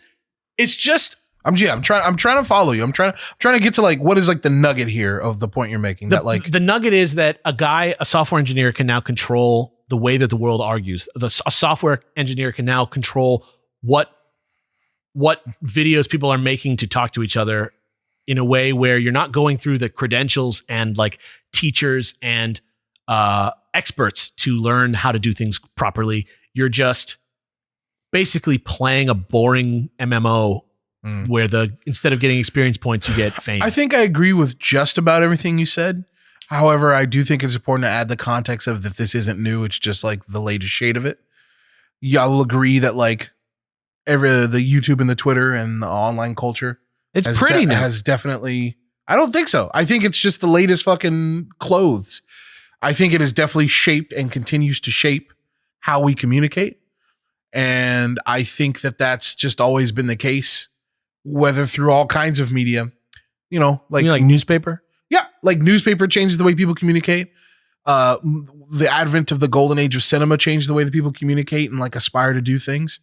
TV as well, radio. And even before all that media became a thing, like, your worldview is filtered through, even if you have a small community, your community is going to change that. Like you talk about like people this is how they learn things. They don't go to the experts, but like the same thing could be said for like people learn, like if you lived in Podunk, fucking, South Dakota or whatever, if you live in that small town, like that's how you learn certain things. And, so like, I will agree with you. It's definitely more powerful. It's faster. It's scarier. Yeah, it's never had the vibe before of how like in Demolition Man, like Taco Bell is everything. Like it's more globalized. Like Twitter is like the Taco Bell of Demolition Man, just discourse. It's like every single person that's like a person of note, like a news reporter or something like that, who's like a credentialed journalist who knows how to report news impartially and stuff. That was their place. And I think it's crazy to see how discourse, like, because if you look at it now, Twitter especially, I know you're not on there a huge amount, but like, if you look at it now, where there was a company running Twitter the whole time, and obviously what I said holds true in the whole lifeline of Twitter and YouTube and stuff like that. But now that Elon Musk is in control of it, right? And he's saying, you have to pay me for your friends to see you. You have to pay me if you don't want to be considered trash on the platform. Did he use those words? He said, you will be, he said something along the lines of like, you will be like seen less or something like that. And, he's like, we're going to bring you all these rights and things as users, but you have to pay $8. Right. And, he's letting all these people back onto Twitter that were banned for breaking the guidelines of Twitter before. And he's been like, ever since he took over, he gutted the team that runs Twitter. Okay. And I've been getting so many more scam calls and things like that. You think those are linked? Mhm. How so? Like you can track it. There's like numbers, like No, but like, how does him taking over Twitter lead to you getting spam calls? I'm curious. Because you put back in the day when you first started out on Twitter, you used your phone mostly to interface with Twitter. And so you'd put your phone number in, and I've just been a member. Oh, you put your phone number in Twitter? Back in the day, it was I not. didn't know that. Yeah, it was not the same thing as it was these days. So what do you think? It got like leaked or something? Your phone number? Yeah, or that you can just access it because they're always pushing new updates and stuff to Twitter. But before there was a huge team monitoring the security of Twitter, and now he's fired hundreds of people. Okay. And there's no one to replace them, and he's just running the same ship on a. So you think group. like the lack of security? I'm not. It's not. I think this is just real. This is like fact based. Okay, so you're claiming that the lack of security now over at Twitter leads to like random assholes on the internet being able to like crack open Twitter and scour the information, get your phone number, and then call you with fake calls? Or like, for example, correct? That's yes. Okay. Yes. Or for example, we know that China and Russia both used Twitter to try and influence the elections, and which is something that they were able to like do well enough that they put money into doing it, right? And that now that there's no security, it's going to be a lot easier to manipulate people's opinions with fake tweets and fake accounts. Like, for example, he's saying, I've been in the process of removing all these spam bots that are like clogging everybody up. So as you see your follower count go down, that's why, right? Elon Musk, I think, has the second biggest Twitter total. So you just assume that if bots across the board are being removed, that everyone's follower count would go down. His has not. Curious. Yeah, his has not gone down at all. And I'm just saying, curious. I'm just saying, I'm not naive enough to say that this wasn't happening before Elon Musk took over, right? But I think it's a visceral way to see how something like entrusting the tools of discourse to a corporation and a man who has final say over every aspect of the fucking platform that we've been using almost as a public resource at this point. Like, you know, countries are getting, like, their governments are collapsing and people are finding their family members on Twitter, right? It's a weird thing to have this guy who's like this like megalomaniacal idiot at the top, you know, destroying that system with his whims because he thinks he's changing the world. And I think for me, that type of thing, that sort of sinister corporate late stage capitalism mentality that's sort of homogenizing all outsider entertainment. That's sort of like homogenizing discourse into something where it's not really about good faith anymore. That caused every journalist to like leave Twitter. You know what I mean? Like, that's crazy.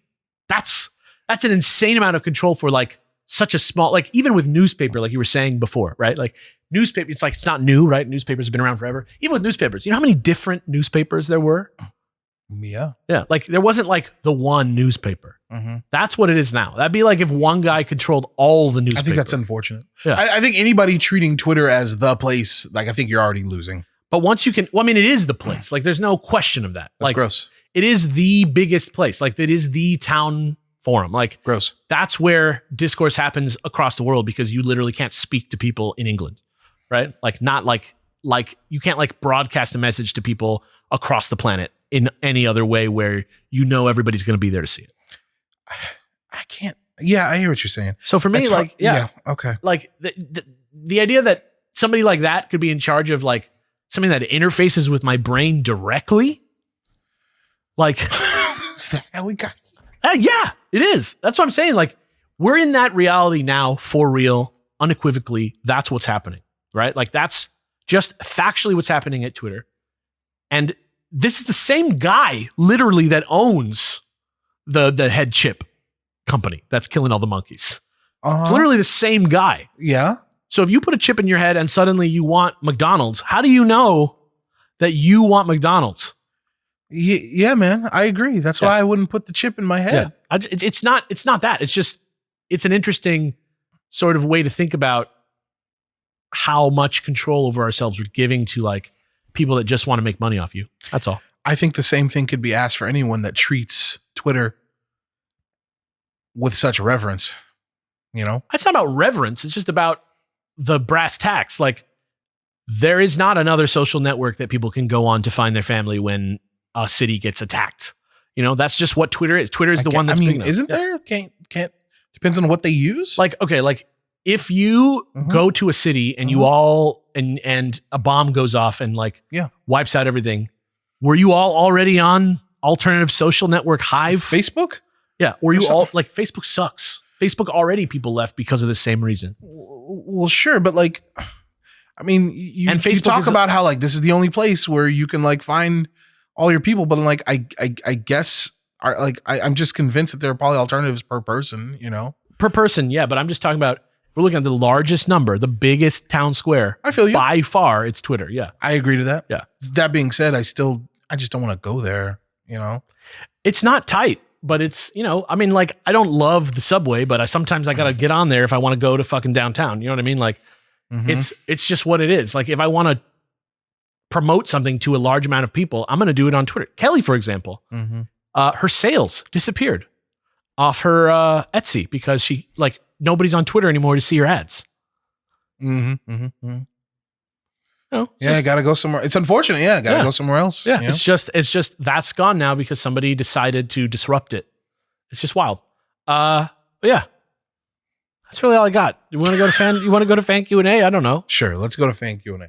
Do you have anything else that you want to do? No, that's it. Okay, yeah, all right. Last week, we asked a very broad question on purpose because I feel like when I ask what everybody's favorite movies from the 90s are, something like that, we just basically get, like, you motherfuckers out there already know who the fuck we are. Like, I know who you are. Like, of course, all your movies are going to be, like, really similar. I didn't realize that every single person in our fandom loves The Mummy and The Fifth Element. But now I know. So this time we asked, what is your favorite thing? I love The Mummy and The Fifth Element. I asked, what is your favorite thing? Be specific. So hopefully we've got some big, long, meaty, interesting, non-repetitive answers. Okay. So let's go for it. You can take the first one here if you want. All right, this is from Jacob. Says, my favorite thing is when in fiction, or more rarely in life, the indomitable spirit of humanity triumphs over crushing odds. Oh my God. Hell yeah. Things like Gurren Lagann, JoJo's Bizarre Adventure, and the Dragon Ball series, some obvious ones. Okay. Yeah. Even more subtle stuff like most Souls game. What? Even more subtle stuff like most Souls games, Disco Elysium, the Zelda series have it as a theme depending on interpretation. Okay. If we're just talking about the theme of humanity triumphing over crushing odds, I feel you. Okay. I'm here for that. Yeah. For real life examples, I would say something like when unions strike for better working conditions, or even like beating the Nazis. Yeah. Yeah, okay. It's just like, yeah. I like it when the world's going well. When the good guys win, I like basically. when the world's going well and the good guys win. When people overcome some kind of oppression, through willpower and or working together, one of the few things that make me proud to be human often brings a tear to my eye. All right, Jacob, I feel you. I love that. Yeah, I feel that. Okay. I have no, I find it weird that Zelda is listed as like a subtle one here. Yeah, I mean, I guess I can't refute it because like he chose something that's, in my opinion, very general. Yeah. Which is just like, you know, when the good guys win. Yeah. Well, and I'm like, fair enough. That's what I asked for. Yeah. Yeah, fair enough. So I guess depending on how you interpret it, Zelda could be a subtle example of that. Yeah. But I feel you on that. I vibe on it. That's a good one. Next one is from PK Kirby, who says, my favorite thing is the existence of plunderphonics. Oh man, this is going to be tight. What does that mean? Yeah. Plunderphonics is a music genre. Oh, I'm out. Wait. Plunderphonics is a music genre in which tracks are constructed by sampling recognizable musical works. Did the kids reinvent hip hop? Plunderphonics. That sounds like hip hop. Kanye West's career. In mainstream, actually like every beat maker's career. Anyway, hip hop? Yeah. In mainstream music, this is easily applied to hip hop beats, both old and new. This can also be attributed to artists like Daft Punk and the Avalanches. You know, Avalanches is a pretty good example. Never heard of them. Avalanches is like... It's not like somebody rapping over it necessarily. Sure. Yeah. Cool. Who create new pieces of music using samples of other musical pieces. You probably know the Avalanches. They have that song that's like, if I left you, it'll make the world so new. Okay. Yeah. Okay. If I left you. Sometimes the samples don't have to be from music, but from movies, TV, video games, and much more. Okay. Sounds like hip hop to me. But let's keep going. My explanation as to why Plunderphonics is my favorite thing is multifaceted, but I'll try to explain as many reasons as I can. First off, I just enjoy the sound of samples and hip-hop beats. They tend to stand out to me more than lyrics of a song, and I will search for the instruments right away if I really like instrumentals right away if I really like one. Sure. Second, I applaud the producers who are able to transform seemingly random musical phrases into earworms. Yeah. Samples can be from very different places, and yet they can somehow coalesce into something wonderful if done by the right person. Yeah. Third, there can be a hit of nostalgia that washes over you if a song uses a sample you recognize. Right. The artist Pogo uses samples from popular music, movies, and TV shows. I've been watching Pogo for years. Yeah. Very good shit. Amanda did an album cover for Pogo. Huh. Yeah. So picking out where in the movie or show a specific sample is from makes me all tingly. Sure. Though I think Pogo got in trouble, so I'm not going to praise him too hard. Really? Yeah. I wonder for what. That's just like the worst feeling. There should be a word for that. Like, I feel like there would be a German word for it. Like for what? A word that means knowing that somebody's in trouble for something and that you're supposed to like shun them or whatever, but you don't know what it is. Oh, I know what that is. Yeah. There's a word for that. Being a moron. Being a moron. I feel like there is something to it. I don't know. Like, to me, that seems very similar to like, you're not supposed to talk to her. Like, why? It's like, because I broke up with her. You're supposed to treat her mean. Like, I don't know. Yeah. Well, okay. But like, if I didn't know for sure that Louis C.K. jacked off in front of his intern, but I'm pretty sure he did something absolutely deplorable and that I shouldn't be like praising him on a microphone. But I guess it's more of a word that applies directly to people with social currency that they need to maintain to be successful. It's like the feeling that I feel like I might get in trouble for mentioning this person, but I don't know why. It's not really about.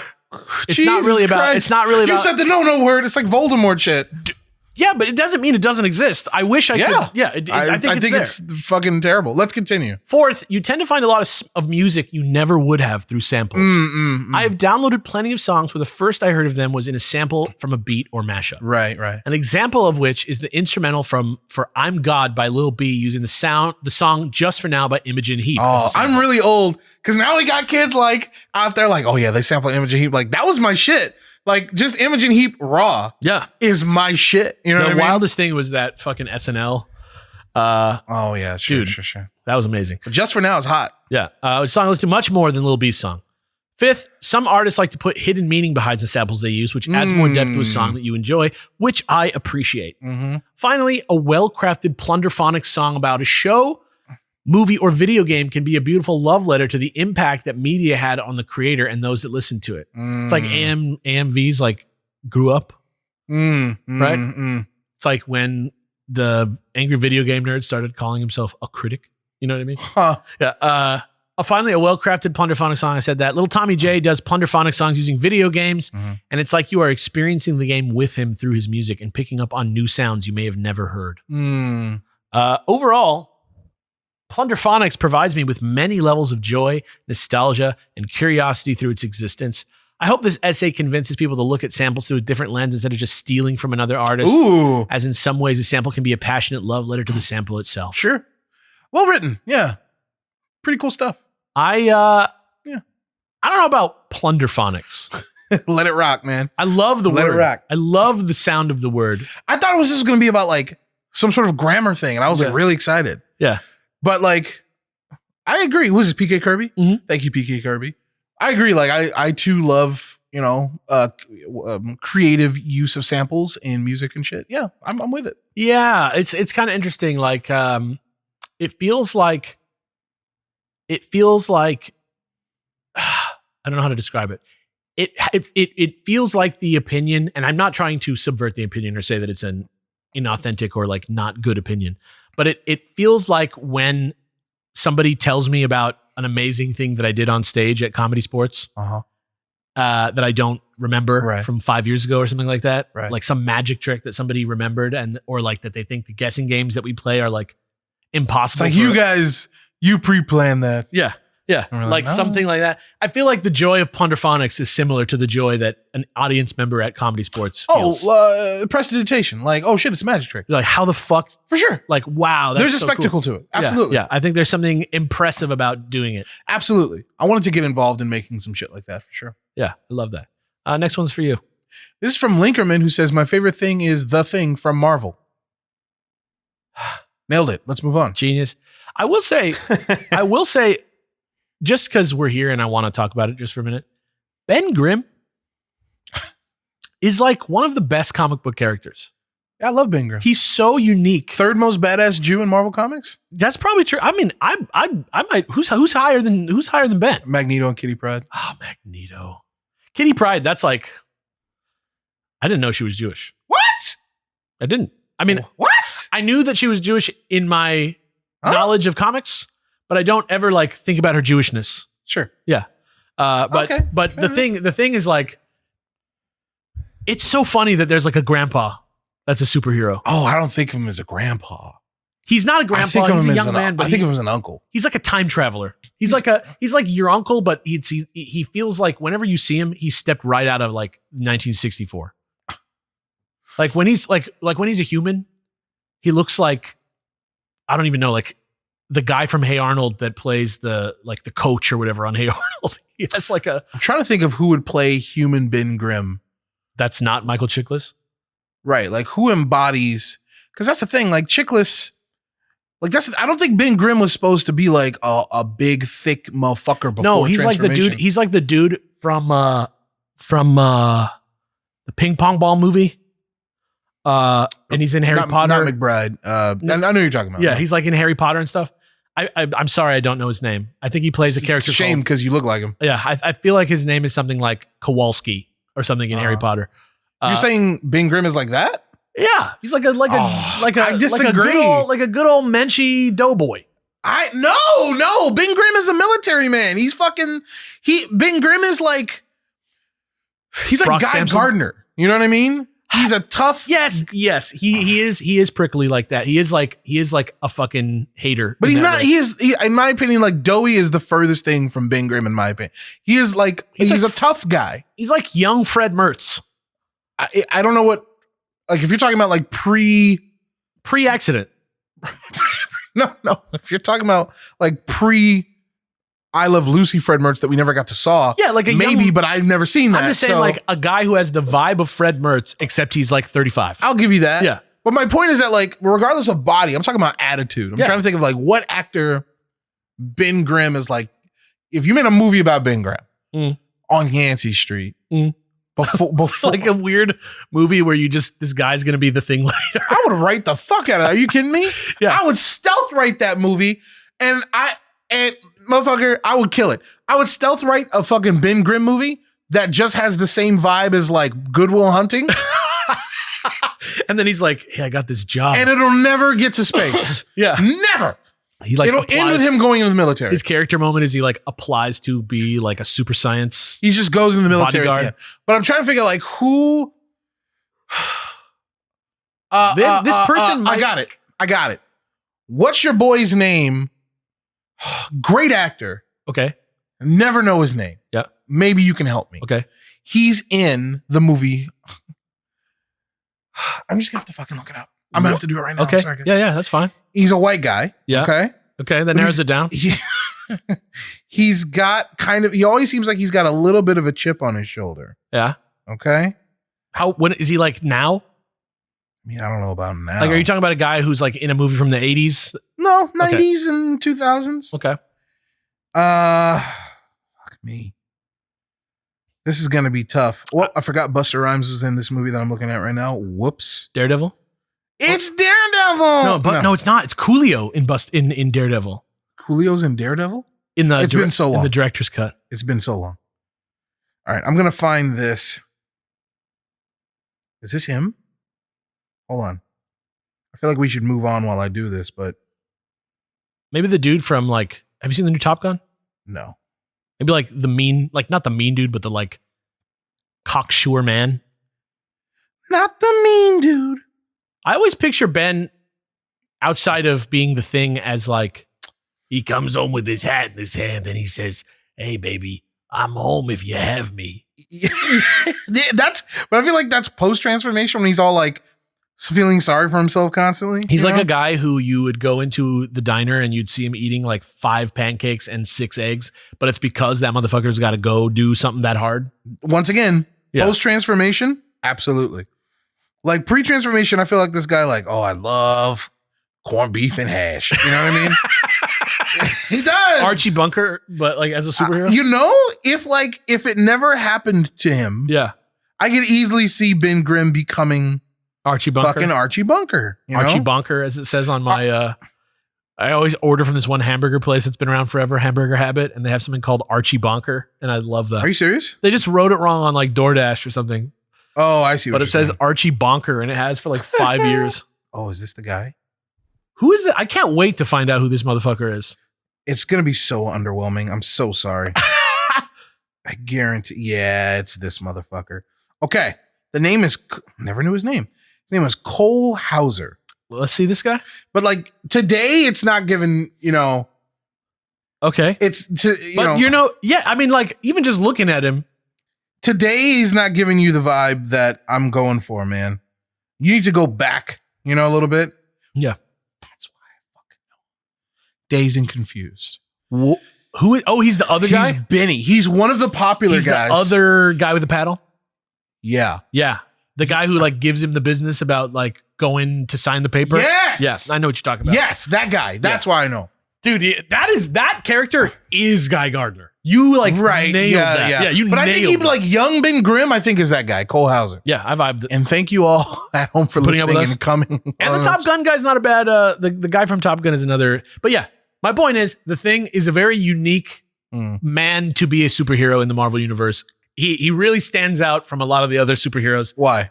Just his personality and his vibe. He did not want to be a superhero. And he's very humble. He's very humble. It doesn't really need to be as brave or as he's quite brave. He is brave, but he doesn't really have to be a superhero at first because he's like an indestructible rock monster.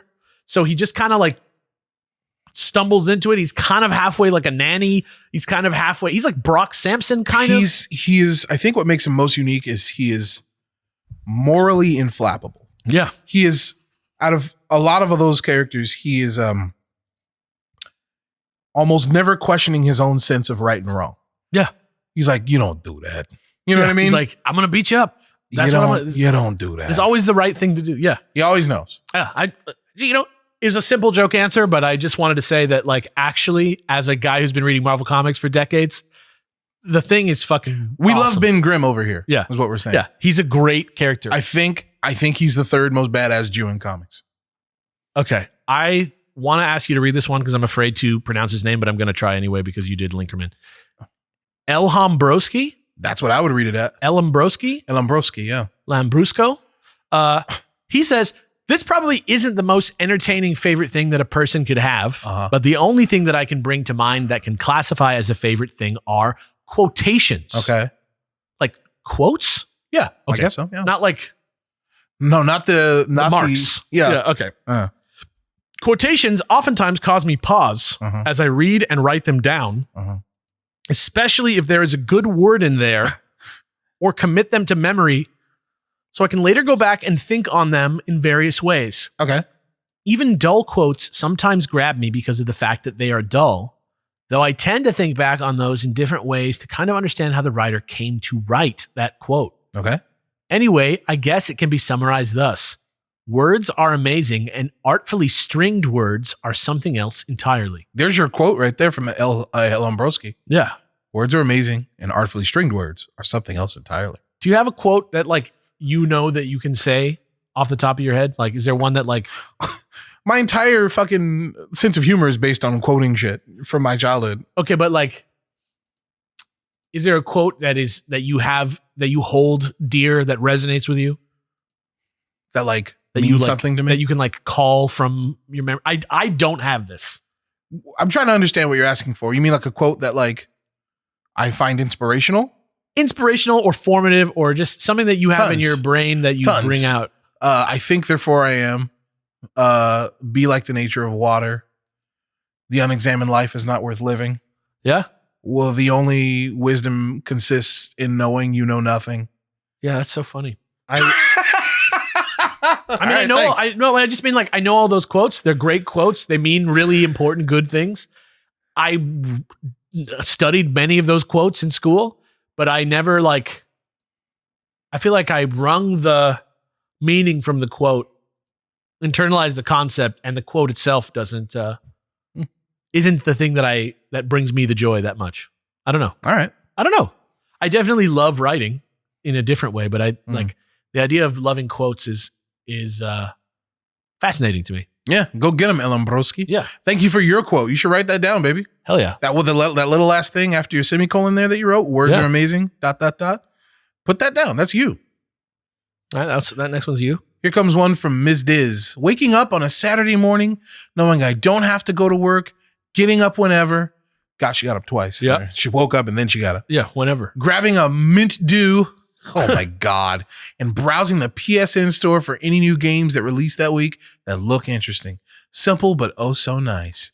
And a good way to find really cool indie games that I may miss otherwise. Found Chicken Police that way, which is an amazing game. Miss Diz, did you just do this whole thing to plug Chicken Police? I don't know. Chicken Police is a cool game. Oh, that's real? Okay. Yeah. Okay. Saturday morning. Mm-hmm. I love it.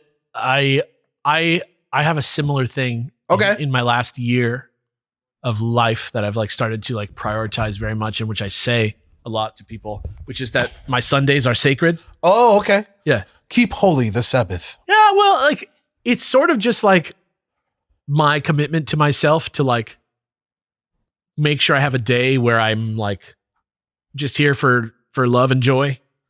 Like I am militant about allowing myself a morning on Sunday whenever I can.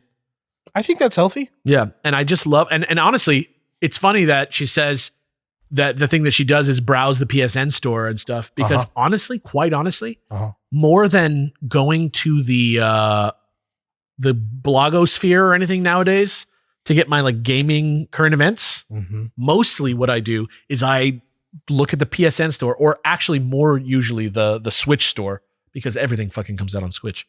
And I'll do the like Netflix decision paralysis thing. Not really for the same reason as on Netflix where I can't decide what to watch. I'm not really always on the store trying to like buy something.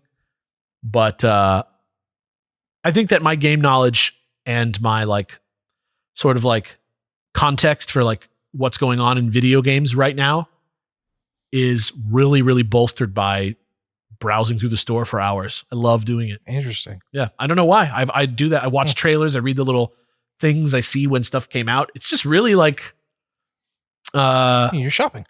I am shopping, but it's more like I'm boning up. Like I don't really do it. It's like window shopping. Yeah. Yeah. Kind of interesting. Yeah. Thank you, Miss Diz. Yeah. Okay. I'm reading the first one.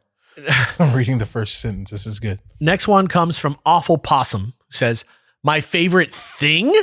Gosh, it'd have to be my stomach. Very funny. But based on the fact that he like started his sentence with gosh, I need you to read this in a goofy voice from now on. Start over, please. My favorite thing?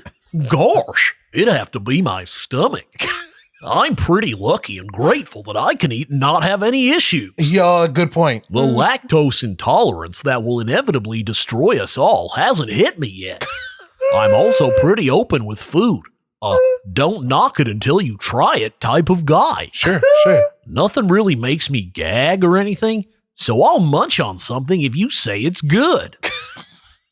Now, that being said, as I have aged, my only weakness is that I get full sooner, but I tend to overeat sometimes, and then my tummy hurts.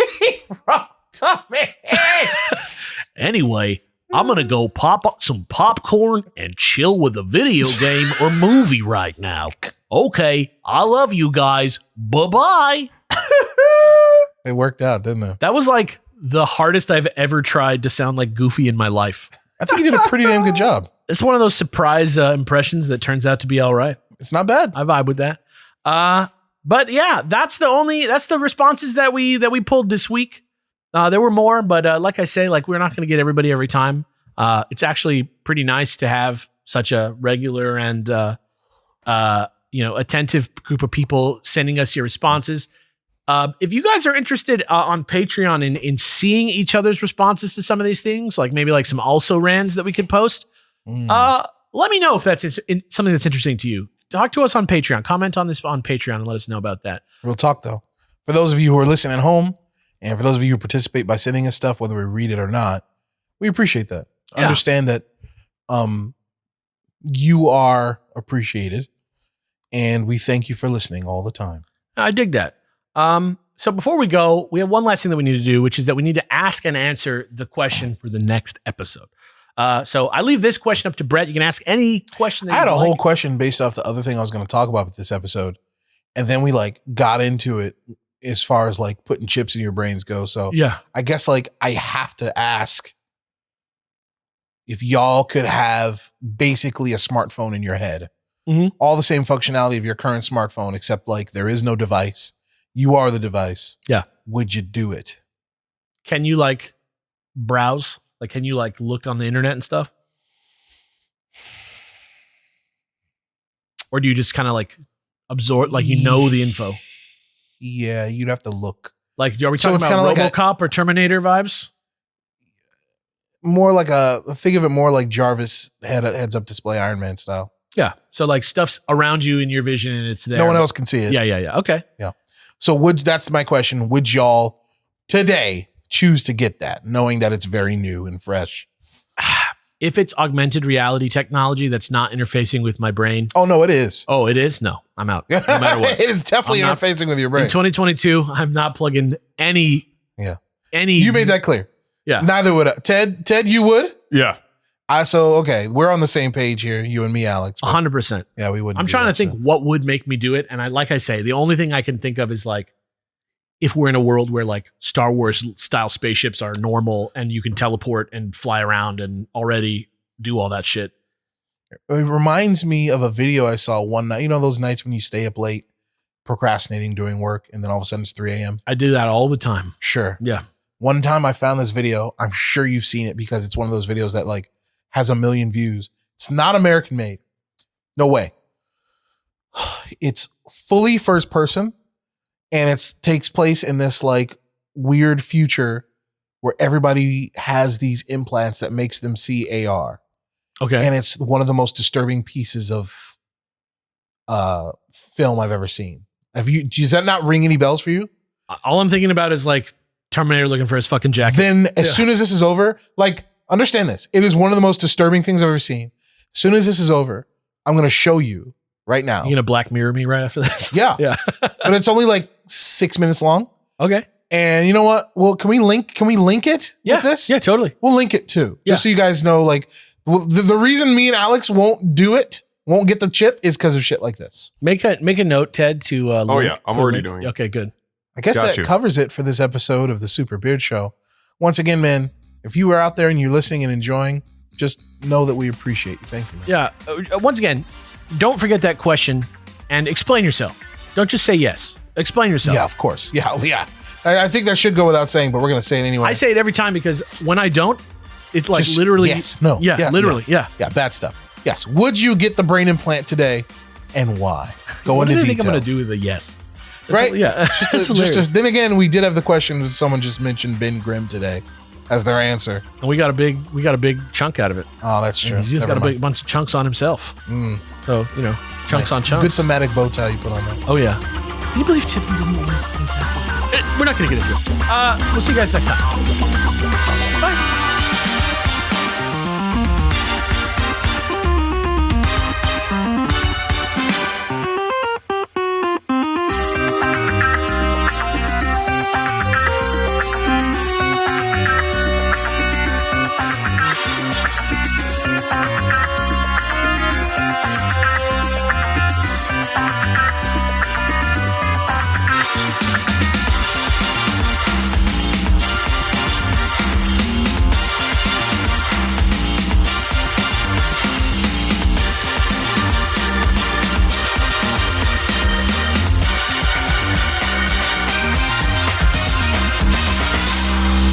The concept of putting computers in our heads.